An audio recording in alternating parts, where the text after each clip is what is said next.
पति को हराना मुश्किल ही नहीं नामुमकिन है। एक मजेदार कहानी। एक आदमी ऑफिस से घर आया तो उसकी पत्नी ने कहा, आज मेरे सिर में दर्द है, मैं खाना नहीं बताऊंगी, आज हम बाहर खाना खाने जाएंगे।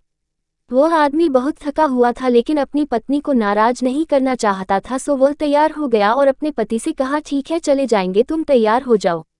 तुरंत ही पत्नी ने फरमान जारी कर दिया कि आज हम किसी बड़े होटल में खाना खाएंगे।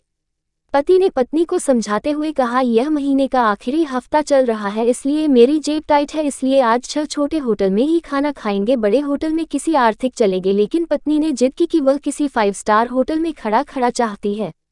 पति का दिल तो नहीं कर रहा था लेकिन वह कई दिनों से टाल मटोल कर रहा था, इसलिए अपनी पत्नी की खुशी के लिए तैयार हो गया।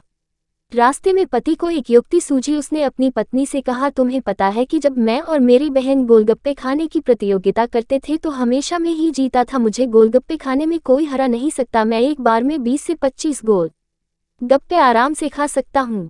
इस पर पत्नी ने कहा, ये के बड़ी बात हुई, मैं तो तुमसे ज्यादा गोलगप्पे खा सकती हूँ और इस प्रतियोगिता में मैं हरा दे सकती हूँ, क्योंकि गोलगप्पे खाने में लड़कियों का हाथ कोई नहीं पकड़ सकता। पति ने कहा, ऐसा नहीं हो सकता, मुझे गोलगप्पे खाने के मुकाबले में कोई हरा नहीं सकता। इस पर पत्नी ने फौरन कहा, चलो आज यह मुकाबला हो ही जाए और आज तो मैं आपको पक्का हरा कर ही रहूंगी। थोड़ी देर बाद पति पत्नी गोलगप्पे के ठेले पर जाते हैं। 25 गोलगप्पे खाने के बाद पति कहता है, बस मुझसे अब और नहीं खाया जाएगा। पत्नी खुश होते हुए अपना 26 गोलगप्पा खाती है और कहती है, आज वाली इस प्रतियोगिता में आपको हरा दिया, मैंने आपसे एक गोलगप्पा ज्यादा खा लिया। पति मुस्कुराते हुए कहता है, चलो तुम जीत गई, मैं हार मानता हूँ, चलो अब हम खाने के लिए होटल चलते हैं। पत्नी ने कहा, मेरा पेट पूरी तरह से भर गया है, अब और कुछ नहीं कर सकती, इसलिए अब हम घर जाएंगे, होटल किसी और दिन चलेंगे।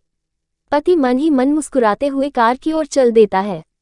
पत्नी सोच रही होती है कि उसने प्रतियोगिता जीत ली है, जबकि वास्तव में जीत पति की हुई थी, क्योंकि वह अपनी योजना में सफल हो गया था और एक 5 स्टार होटल का खर्च उठाने से बच गया था।